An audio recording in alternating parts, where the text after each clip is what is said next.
Welcome back to the It's Too Easy podcast.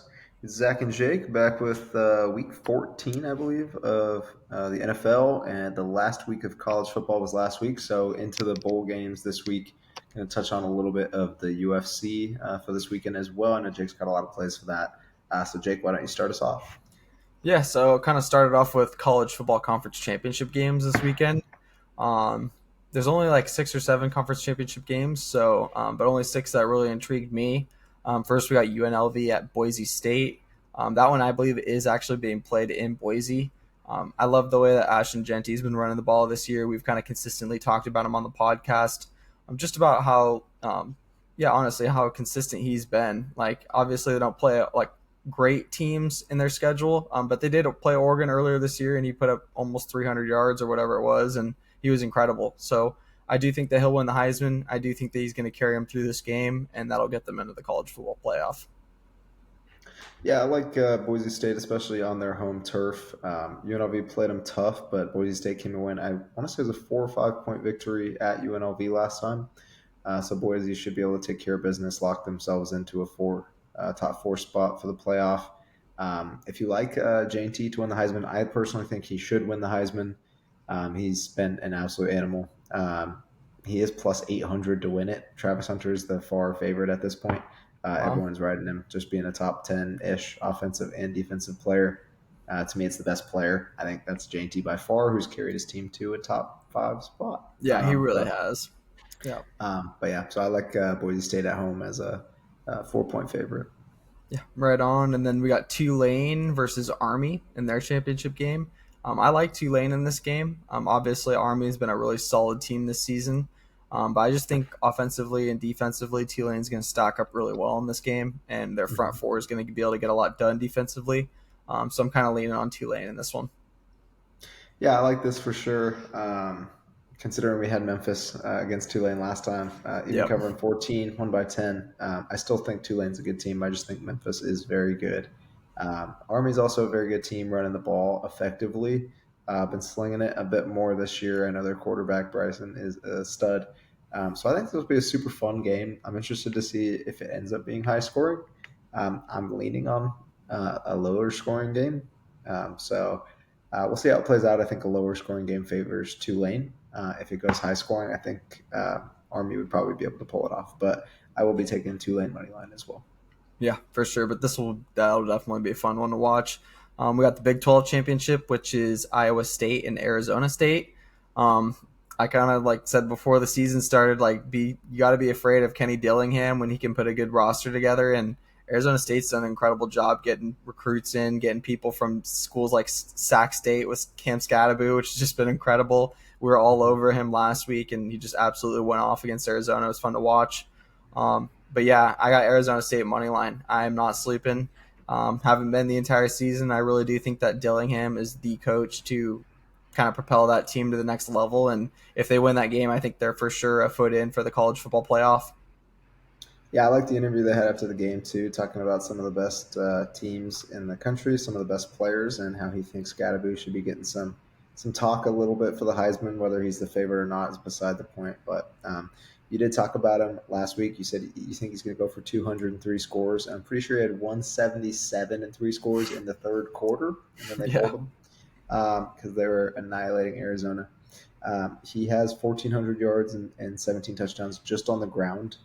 Receiving, he has gone for another 460 and 2 scores. So he's right there at that 1,800 mark with 20 touchdowns, basically having a great year. I do think Iowa State is a little overrated.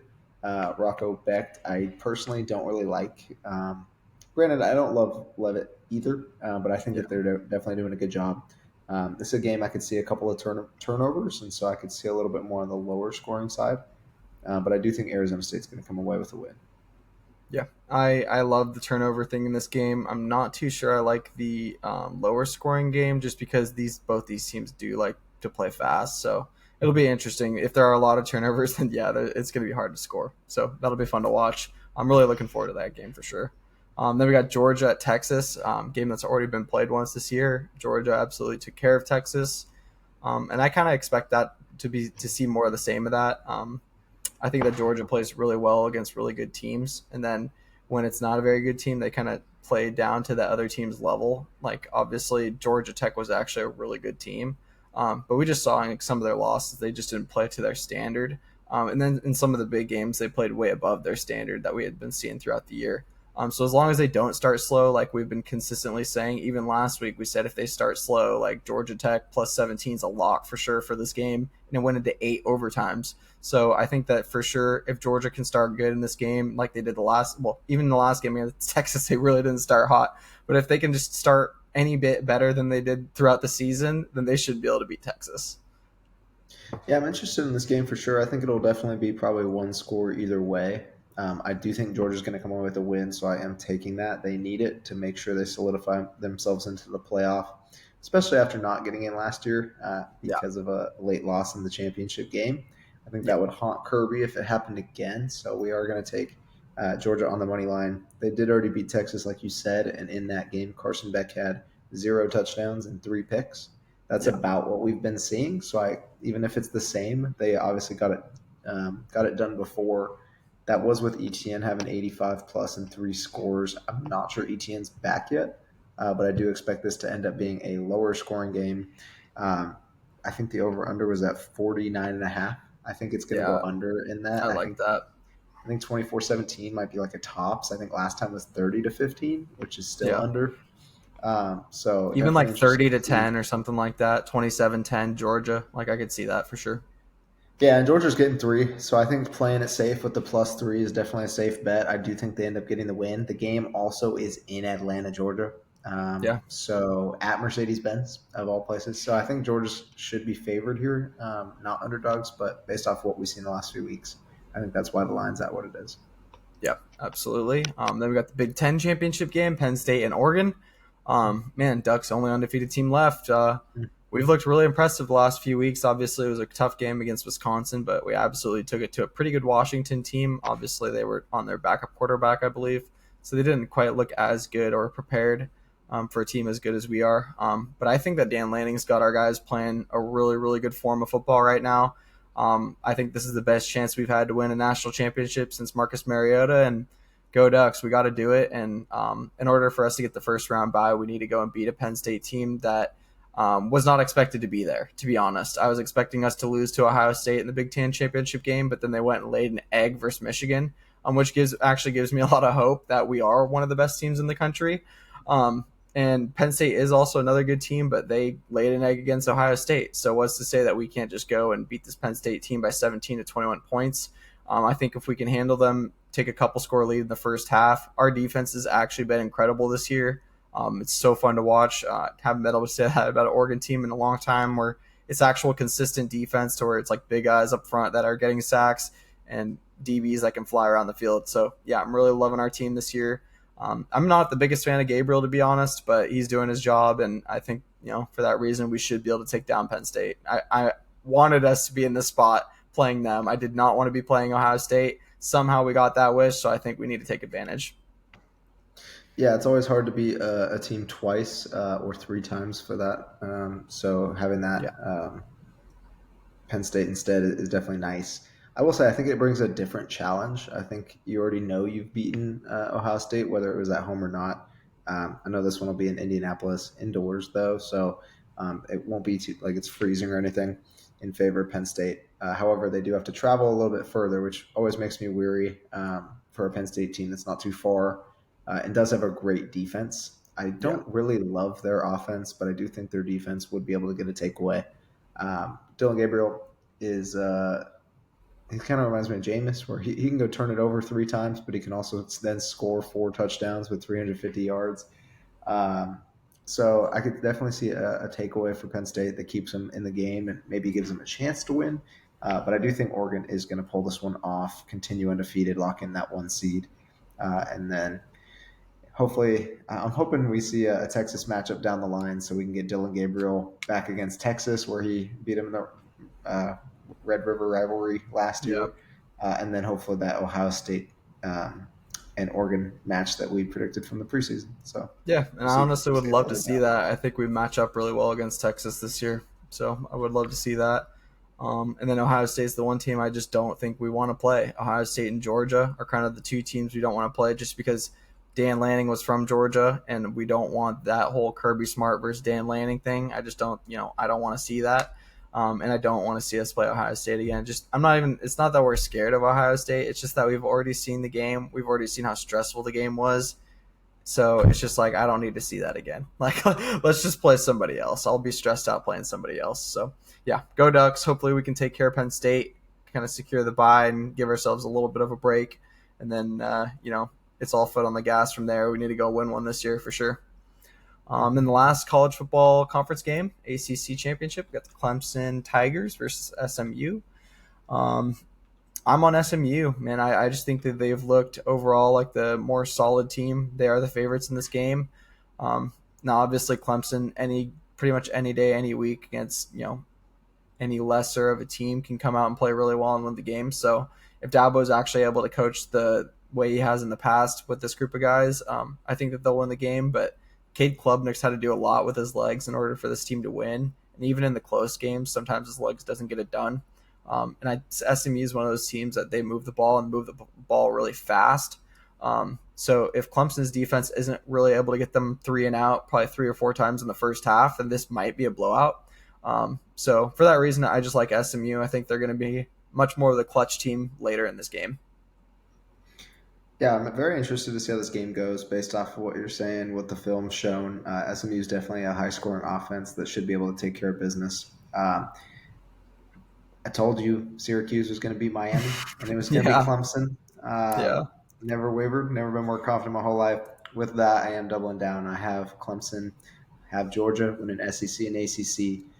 They're both 3-point dogs, so I'll take my 3 points. I have both of them winning, absolutely. so I have them both on the money line. Just the teams that are more established have been there and need it in order to make the playoff. Both of them need it to make the playoff. So I am going to be taking Clemson and Georgia with the points and money line. Right on. That'll wrap it up for CFB. Good luck to everybody in their conference championship game if you're there. Kind of transitioning over to the NFL. Thursday night game, I believe, is the Packers and the Lions, or tomorrow's night game. Um, I'm personally just going to ride the Lions wagon. I know the Packers are a really, really good team as well. The Vikings, and like that division is so stacked this year. It's really fun to watch. A lot of those quarterbacks, younger guys that are really showing off with veteran level teams and really high level coaching. So I really do think all the coaches and all the quarterbacks for all 3 of those teams are all doing a really good job. But yeah, that being said, it's hard not to ride with Dan Campbell and the Lions, man. MCDC has got those boys playing on a different level, I think, physically. Seeing Panay Sewell run around the side, almost getting a chance to throw the ball, had me jumping out of my socks. I was losing my shit, hoping that he was going to be able to throw the ball down the field. I was so excited. Fortunately, it didn't turn out, and he ended up getting like a 3-yard loss, but that was freaking awesome. And just hearing the crowd erupt over a 3-yard loss on a play is just like, that some shit was about to go down if he ended up throwing the ball. Like, that place was going to go nuts. So I was looking forward to that. And for that reason, I'm just riding the Lions. Yeah, speaking of Penei Sewell, give my guy the MVP. Oh, that dude's a stud. Sorry, it should be him. Plain and simple. I think that's my pick. I'm locking it in. I do think Josh Allen should be the favorite Yeah. personally because they're not going to give it to a lineman. But Penei is the MVP of the league right now. This one I'm kind of leaning on the Packers, so I don't think I'm going to touch it. Um, I don't know. Just the Lions' defense is so banged up. They keep losing linebacker after linebacker and D tackle and D end, and Green Bay can run the ball effectively. And when your front seven's the ones that are hurt, I think that they are going to turn to Josh Jacobs. So I do think he has a big game.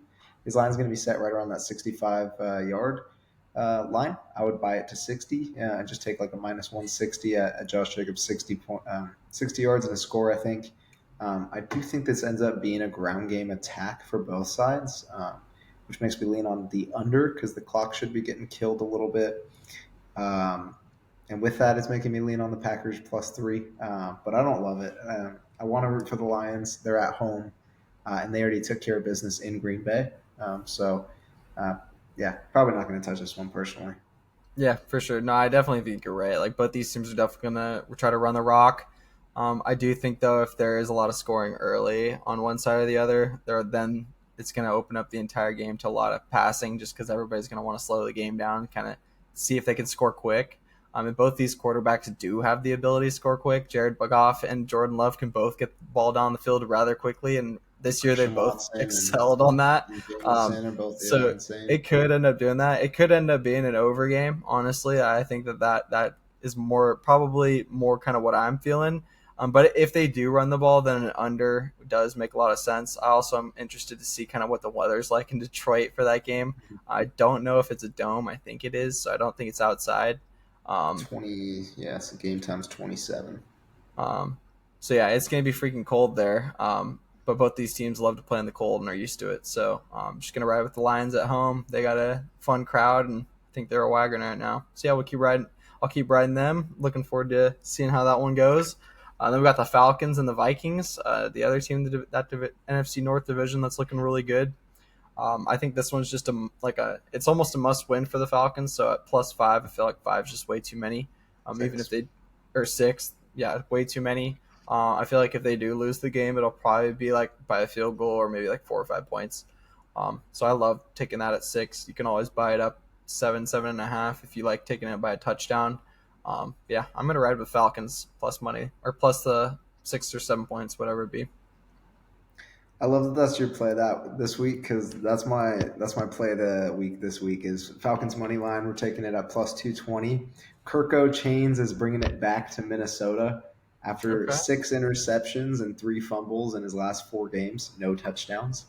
They are 0-3. Sorry, last 3 games, 0-3 with 9 turnovers. I think things are on the fence. They're talking about bringing in Penix. I think Kirk goes out, he balls, and he beats his old team. The Vikings are 10-2.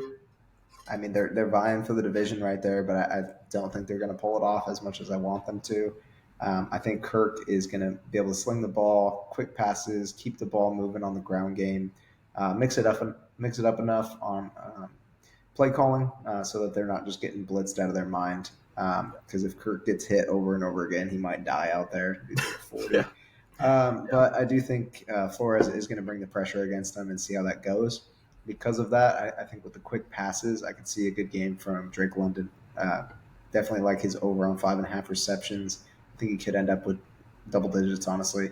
Yeah. So I expect a big game from him. Bijan probably little cuts out of the backfield, or maybe Algier. But I definitely think they get it done. So I will take that +6 with you as well.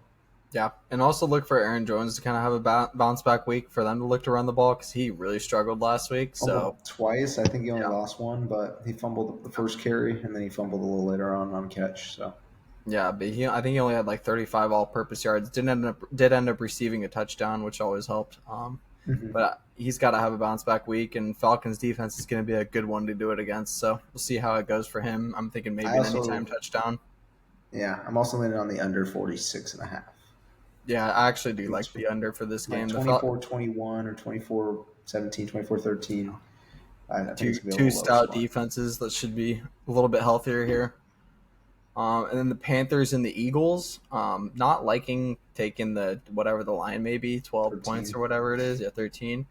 But I think the over under is at 45.5 for that line, and I love the over at that line. I just feel like the Panthers have been scoring a lot, and Bryce Young's looked a lot better the last 3 or 4 weeks. He's looked like he's settling in a little bit, and they've clearly got more trust in him as a team after they made a couple moves, and I think that they're doing a good job. So I hope they can kind of continue that. The Eagles are going to be a really tough team and a challenge, and I don't think they're going to be able to win the game, but I do think they're going to be able to score the ball a little bit. The Eagles secondary has been a bit challenged at times, and I do think that if Bryce Young can kind of get it going early to Adam Thielen, they're able to run the rock with Chuba.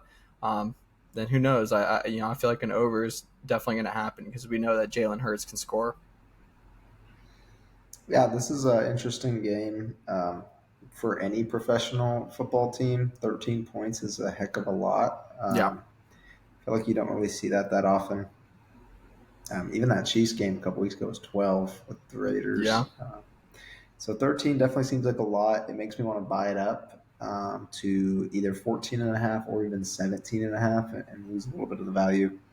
Um, all of the last 4 Panthers games have been decided by 3 points, yeah, 2 of which both at home were wins. On the road against the Chiefs lost, or sorry, they were at home against the Chiefs lost by 3. But then at home against the Bucks and obviously lost on a fumble where they made it Yeah. to overtime. One shouldn't have gotten to overtime to begin with. Baker throws it to Mike Evans for 25 yards. They kick a field goal, and they missed a field goal. Panthers had a chance, fumbled at the 25, so they fell apart. Um, Interested to see if they can keep it there closer. Their defense has definitely been playing a little bit better, and then like you said, their offense has been balling with Bryce Young. So um, if you're leaning on the over, it makes me more scared for the points because the Eagles can go out there and put up 38. Um, but I think I'm going to buy it to 17 and a half personally and just take that. True. Yeah. No, I just feel like the Panthers, the way they've been playing the last couple weeks, there's no reason to think that they shouldn't be able to put up 17 or even 20. And if they put up 20, there's Eagles should win like 38, 35, 20, something along those lines. Kind of what I'm thinking is why that line's at 12 is because they're thinking it's probably going to be like a 17-point game, but they're just too afraid to put it that high. So yeah, I do like the over in that one. But yeah, Panthers at plus 13. That's a lot of points. Buy it up if you're feeling that for sure. I feel like in the NFL, that's pretty much always a guarantee. I'd be curious as to how many times the plus 13 or more has won versus the opposite over the course of the years. That'd be an interesting stat to hear. Then we got the Browns and the Steelers. Not too much to say about this. Broncos and the Browns played a really good game. Jameis did his thing, threw for like 500 yards, 6 touchdowns if you Six include the touchdowns. 2 pick sixes. Yeah. Yeah. But the Broncos, obviously, with Bo Nix, looked like a team that's pretty settled in, playing really well in all three phases of the ball. Even without Riley Moss, obviously Levi Wallace went in there and he needs to just be cut because that dude he gave up like 300 yards out of the 500 that Jameis gave up, like literally. He was like on 3 of the big plays. He was the guy covering, and it was just abysmal to watch him. He was like wherever Jerry Judy was, like he obviously wasn't on him because the dude had like 250 yards, and the 2 times that Pat Surtain was on him, or the 6 snaps that Pat was on him, he had 1 catch for like 6 yards. So just kind of goes to show like when Riley Moss isn't in the game, they are a little bit of a different team in the secondary. So that rookie is doing a damn good job. But yeah, I like the Steelers money line at home. Their defense is going to tear it up. I think that the Browns game the first time was a little bit of a one-off just because there was so much snow on that damn ground. But yeah, I feel like the Steelers should take this one. Yeah, my initial thought on this one was Steelers -6. I mean, I had the Browns last time, so Yeah, I love it, and it's kind of making me nervous because I don't necessarily want to take it again. But I feel like this is like a 31-17, 34-17. Like, I yeah, feel like the Steelers should handle the 6 pretty easily, so that's where I'm leaning at for this one.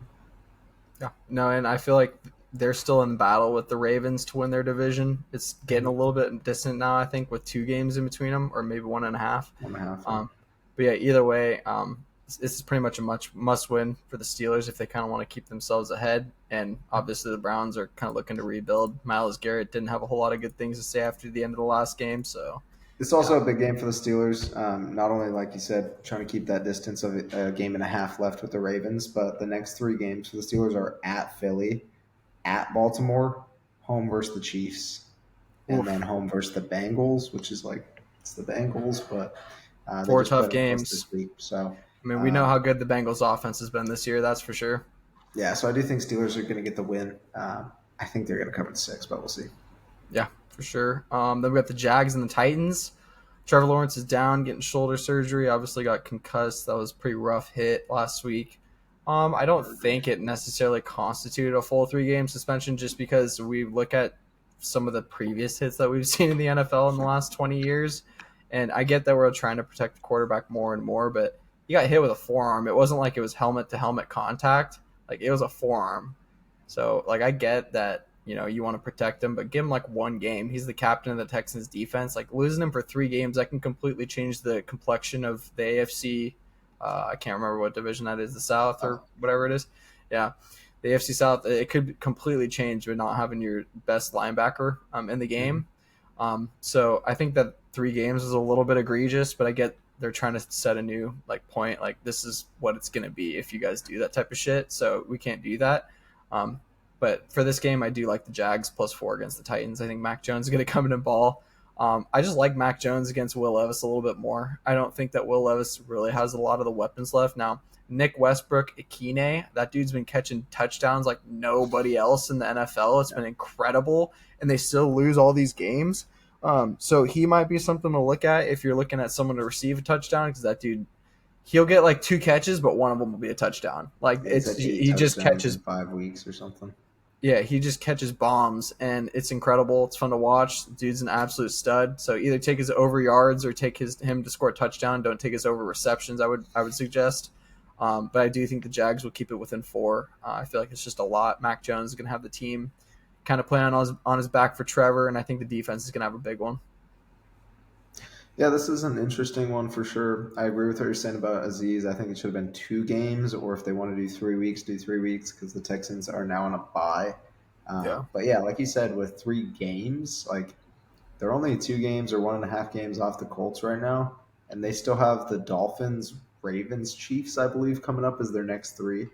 So the Texans really they it's going to need be a their rough star road. line. Yeah, They need their star linebacker. They had a few games without Mixon, a few games without Nico, and then obviously Diggs has been out. Their defense has kind of been hit and miss.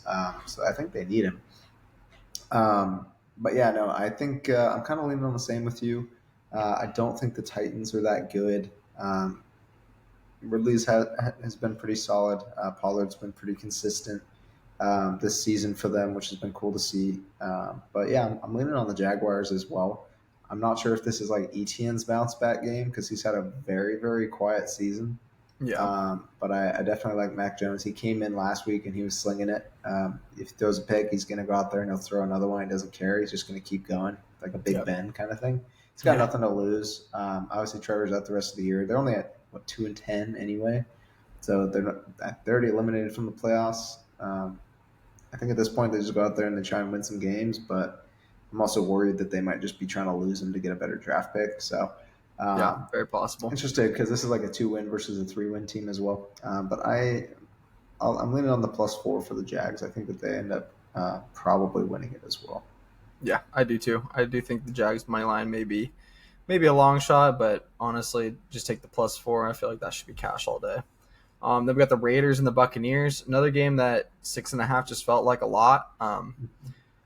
The Raiders, for being a 2 or 3 win team, they actually do play pretty together, and like their team chemistry is actually pretty good. It just sucks because they're in that division with the Chargers, the Broncos, and the Chiefs, and that is an absolute just a dagger, pretty much. Like if you don't have a quarterback or just I love Gardner, but he's just not on the level of the other three guys. They're all pocket passers that can maneuver in and out of the pocket if they need to, Mm-hmm. and he was just vulnerable to that because he is not. I just feel like the Raiders need to focus on getting themselves a franchise quarterback, someone that they can build around. Because Jackson Powers Johnson, the center out of Oregon, I've been watching their games. He has been incredible to watch for the Raiders. Like he has been awesome. Pancake block of the week guy for like 5 weeks last week in college football. So yeah, no, like I love the way he's playing. They got some Brock Bowers is playing incredible, like probably rookie of the year if there wasn't 4 rookie quarterbacks in the NFL this year. So I like that the team build that they have. They just need a quarterback, like a consistent franchise quarterback, and until Getting they get that, Shador. yeah, they need if they get a Shador and a Dion, like they could have a huge, like long tenure coming where they're going to win a lot of games. And I know Tom Brady's a part owner now with Al Davis, so we never know. We'll see kind of how that plays out. But I do think that the Raiders this year 6.5 is too, or not this year, this week 6.5 is too much for them against the Buccaneers. Buccaneers are a really good team. I do like Bucky Irving as well over there, another Oregon stud rookie that's just playing incredible football. But I think the Raiders with Aiden O'Connell have looked a lot better, and Max Crosby is going to be able to wreak havoc this week against Baker. So I'm taking the Raiders +6.5. Yeah, I'm definitely leaning on the +6.5 as well, which is difficult because I'm leaning on the Bucks money line. This is a chance for them to go keep the division tied or possibly take it, with the assumption that the Falcons are expected to lose at the Vikings. Yeah, And that's big after having Mike gone for a while. Chris has been gone, Bucky, Richard. Like it's been an interesting season for them. So the fact that they're tied for the division, have a chance to at home go get a win to continue that, probably take the lead, is big. But yeah, I'm leaning on the +6.5. It just seems like the right play to me this week. I think Aiden came in and he looked good against the Chiefs. I am actually leaning on an over in this game. I think that there's going to be a lot of scoring. Okay. I think that the pass defense for the Buccaneers is terrible. And so I could see the Raiders go put up 24, 27. And I do think the Bucks are going to score at least 20. So an over 46, I like. And I am leaning on the plus six with the plus 6.5 with that as well. Yeah. Yeah, right on. Yeah, I love the Raiders plus 6.5 this week. It's a lot of points. Saints and the Giants, another interesting one. Kind of battle of the two shithole teams, but Saints at least have a new coach that they're playing for that we really like, and it's Rizzy, who is their special teams coach, I believe, or something like that before, which is obviously sick. Like I love the idea of bringing in a rah rah guy. Like I think that's cool. Like I'm sure he's fun to play for. I think this is a big Kamara game. Like I just see Kamara having 150 all-purpose yards and 2 or 3 scores. Like I just see him going off this game. They do have Derek Carr back. He hasn't looked great, but he does have Kamara, and that's pretty much all he needs. So as long as he's able to distribute him the ball 25 times, and he has a line that can block somewhat decently, as long as they can get past the front four of the Giants, they should be able to take over the game. Yeah, I think this should be a good game for them. I'm really confused kind of on it. It seems like a game where I want to take the Giants, but I think I'm Yeah, going to play it safe with the Saints. And I am going to take the -4. It's a game I don't love, so I would probably lean on not touching it because I do feel like I want to take the Giants. I'm going to be taking the Saints -4. Like you said, I think it's a big Kamara game. The two teams that hadn't won at home were the Giants and the Cowboys, and now obviously the Cowboys did. yeah, So the Giants are the last winless team at home, and they're at home. I think it continues. I think they remain winless. So Saints, I think, is the play for the week this week. for sure. And then moving on to the Jets and the Dolphins. Another one where it's just like 6.5 points against obviously the Jets, and we've been on the Jets a lot of times where they've been losing games, but that nobody's really expected. I think they've been favored in 9 out of their 12 games, and they've lost 9 out of their 12 games. So it's quite interesting. But I don't think that they're going to lose by more than 6.5 this week. Um, Aaron Rodgers is still Aaron Rodgers. Their defense is still their defense. As long as they play any semblance of a decent football game, if they can turn two over one time, they should keep themselves in this game. And 6.5 is just a lot against that Jets defense. Yeah, and Tyreek Hill's been beat up. Waddle's been in and out of the lineup. I will say A A Chain has chain, been balling yeah, since he's been healthy, which has been most of the season for them. He's been pretty consistent, just a lot more passing attack than rushing this year. yeah, I want to say last year he averaged like 5.5, 6 yards a carry. This year, I think it's like not even 4. But he has been involved in the pass attack a lot. I keep saying I'm not going to take the Jets, but I kind of want to lean on the plus 6.5. I think I'm just going to play it safe with the Dolphins money line at home. They have been good at home. The Jets just continuously suck and lose, I think it's a and culture problem for I sure. feel like they're going to bench Aaron at some point, but like they don't. Yeah, but So I'm going to take the piecing out Dolphins your money head line. coach and your GM early in the season, I mean, we just kind of knew it was going to be a recipe for disaster moving late into the season, especially with a 41-year-old quarterback. Asking everybody to try and change. You're not trying to change a lot, but you're trying to at least change something that'll get the culture turned. And you're just asking for too much, I think, that early in the season. And it obviously wasn't Salah that was the issue because he's gone over to the Vikings and they continue to just win games with Darnold as their quarterback. Like, and no, I bet you 2% of people had that on their bingo card this year. So, it's just interesting. I feel like the Jets have a lot to play for, but they need to really rally a good, solid coach and GM to build a team. And until they can do that, Woody Johnson's an absolute character. Like the dude has no clue what he's doing. So until they get actually hire good coaches and a GM that know what they're doing, I just don't think they're ever going to win anything because that dude's an absolute goof and he'll just continue to just fire everybody a year later when they don't win. And he just doesn't understand what building something means. And I get it. You're the Jets. You've lost 30 straight years. So, I mean, you want to finally build something, but it still takes time. You're trying to do it Yeah. with a Also, 41-year-old quarterback. Really? yeah, I think there's no accountability there because you got a bunch of young guys, and then you got Agreed. Devontae who just wanted to pair back up with Aaron because they were MVP and good together. But there's no accountability. Aaron's always been arrogant. He's still arrogant. Hence why he's only won one Super Bowl with the amount of teams that he's had. Yeah. Every year, choke artist in the playoffs. So I think there's no accountability with him. I don't think he really cares, especially coming off an injury. And then everyone else is just young and they have the talent. But yeah, I'm just gonna stick with the Dolphins money line. I'm taking calls if the GM position opens up.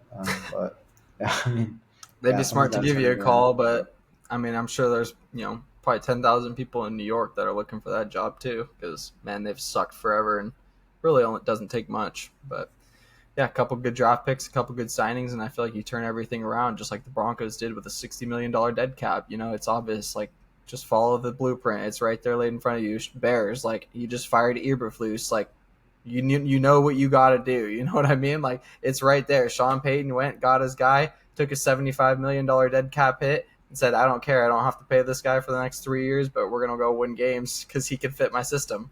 So they need to figure out someone that Caleb's going to fit their system perfectly, and that's what they need to run with for the next 5 years. So that's what I'm hoping the Bears do. They have I been, wonder if they'll bring in like a Lincoln Riley yeah, that would be a really good and a or really Cliff good option. Kingsbury. That would be kind of what I was expecting was a Cliff Kingsbury from Washington, especially because they've started to sizzle down a little bit. Um, but they're still obviously having a great offensive year with Jaden. So yeah, it would make a lot of sense. But he did not do great with Kyler, and Kyler is very similar to Caleb. So in some ways, so it's interesting to kind of compare apples to oranges. So yeah, um, yeah. So main thing for that one, Jets plus 6.5, and then you're on the Dolphins money line. And then Seahawks and Cardinals. Not too much to say about this one. Seahawks have looked a little bit better the last couple weeks after that major skid they went on. But they're away, and in Arizona, I do like Arizona. Kyler's been great. We talked about them before the season started. They were kind of the dark horse of that division. That division, everybody's still in it within like a game and a half or 2 games. But I like the Cardinals this weekend. I think this is pretty much a must win for them. It's a real chance for them to pretty much pave the way for the playoffs for them, especially to just go win that division. They could get a first round, potentially a first round 7 seed that they end up playing, or maybe a 6 seed. So I think that would be huge for them. So yeah, I'm liking the Cardinals. Yeah, this one would be massive for the Cardinals because that would put them at 7-6, tied with the Seahawks, and then they are at home against the Pats, and then they play Yep. the Panthers. And Yep. so then after that, after having 9 wins, that would put them against the Rams, Niners to end the season.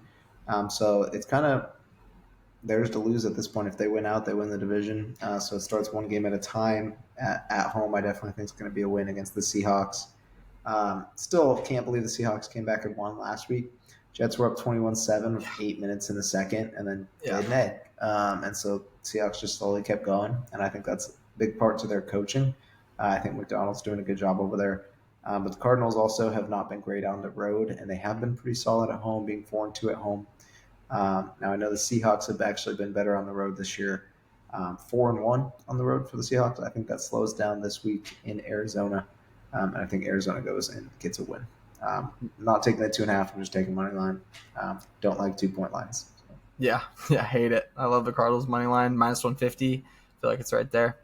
Then we got the Bills and the Rams. One I think that we're not necessarily on opposite sides, but we have a little bit different of opinions. I'm just riding the Bills. I think that they're probably one of the top 3 teams in football this year. The Chiefs obviously haven't looked like it, and I think this is the Bills' real chance. They have the weapons, especially adding Amari, getting rid of Diggs, getting rid of Gabe Davis. Tough losses, but I think they filled the void really well with Amari and Keon Coleman. I feel like James Cook is running the ball better than, for sure better than I expected at the beginning of the season. So props to him. But yeah, I just feel like Josh Allen's playing on a different level right now. He's tired of losing in the playoffs, and yeah, he's just been incredible to watch this season. That that lateral from Amari for the touchdown last game was freaking awesome to watch in the snow. So I'm just hoping to Yeah. see a little bit more of that this weekend. Yeah. Well, I don't think they're going to do that because they don't have the Lions offensive coordinator. Amari said he thought he wanted the ball, so he tossed it to him. But yeah, no, that was a fun play. I'm going to take the Rams +4 at home. I think this is a big game for them as well. With the Seahawks and Cardinals playing each other, that's if the Cardinals win, that puts both of them at 7-6. The Rams with the win here would also put themselves at 7-6 with finishes against the Cardinals, Seahawks, and Niners and Yep. Jets are those final 4 games. So that would also put them in a chance to kind of define their destiny. They're at home. I definitely think that they've been a better team. Obviously, with Puka and Cooper Cup coming back, it was a little bit of a sweat because they started extremely slow against the Saints last week, They've but they been ended doing up that getting the multiple ball. weeks. Yeah, they've done that multiple weeks now where they just don't score in the first half. It's Yeah, so weird. it's been interesting to say the least. I think the Bills are going to be a really tough matchup for them, but getting 4 at home, I will take. That means they're expecting the Bills by 7. As much as I like the Bills, I think the Rams should be able to. They need this win at home, really. So I'm going to take them +4. Right on. Yeah. I like the Bills money line, but yeah, I feel like the Rams do manage a way to keep it close. If they don't, it's because they get blown out in the first half. But we'll see.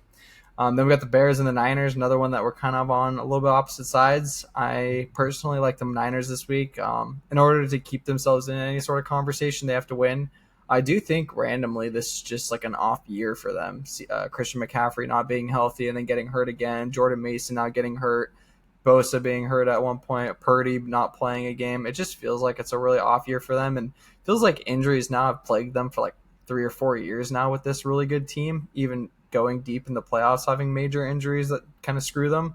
So I don't know, like at what point do you just like cut your losses and kind of move on, try and rebuild a new team that maybe has a little bit more physicality. Mhm. But I don't know. It just feels like it's a super off year for the Niners. I still do like them to win this game just because I think their defense is going to be able to force a couple key turnovers against Caleb. Um, but other than that, I feel like it's pretty much time to rebuild for the Niners because they made a lot of moves over the last 2 seasons, and this one is just not panning out. I think the way that everybody was hoping. Yeah, I mean, I kind of talked about it preseason. I didn't think they'd. I thought they'd make the playoffs, but I didn't think they were going to have that great of a year because of injuries. A little bit Mm-hmm. of a Super Bowl hangover for was it 3 or 4 years in a row in the NFC Championship game. A couple of Super Bowl appearances in there. McCaffrey's also injury prone, but then you had Greenlaw coming back off injury, Hufanga coming back off injury. Trent's been down a lot this year. Brock, like you mentioned, Ayuk took forever to sign. They paid him way too much, and then he got hurt. Debo's going to get traded in the offseason since he hasn't already. So it's just been a mess for them. I think the only consistent part of the team has been Kittle, Yep. and he's, I think, And Fred questionable for this Warner. game. Yeah. Fred playing on a broken ankle has been their best player. I take the Bears money line this week. They're 4-point dogs. So if you want to take the points, I would take it. I was thinking about the last time they played last year. It was Bears in won Chicago, but the that Bears won rainy it. And game, huh? Yeah. yep. It was complete, crap show in the rain. But the Bears won it. I was kind of thinking back to like I had the Vikings money line earlier this year, and everyone called me crazy. And then the Vikings came and won it, but that was just because the year before they played them tough. I think it's one of those same things. I could be wrong, but with it, I'm taking the Bears +4 and money line. Yeah, I think if there is a year to do it back to back, it's this year because the Niners definitely look deflated for sure over the last couple weeks. There's so many Um, injuries. yeah, yeah, it's definitely plaguing them this year again, which is unfortunate. But it's a lot of teams that have to deal with the same thing. It's about getting through that. So, Mm-hmm. but yeah. Then we got the Chargers and the Chiefs. Not too much to say about that. Love my Chargers. I just think the Chiefs have their number. Like I just don't.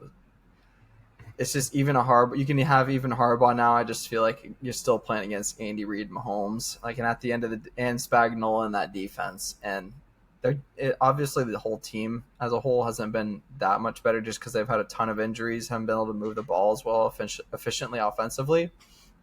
Um, so I I'm tempted to take the Chargers, but I just look at the last like 3 4 years since Herbie's been there, and they just have not been able to get past the Chiefs. Like no matter what, like I think Herbert's probably had 4 touchdown drives in the final 2 minutes against them, just over the past 2 years.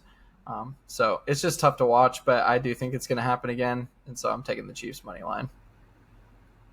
Yeah, I'm not sure how I'm feeling about it. I'm kind of leaning on the Chiefs money line or Chargers plus points. I think it's It going to be is a close also an game. Arrowhead, and for some reason the Chiefs have been kind of playing like butthole at Arrowhead every now and then. So it kind of scares me a little bit as well, taking the Chiefs. But if it snows there, It's going to be 53 supposedly and sunny. okay, well, it's actually warmer than I expected in Kansas City.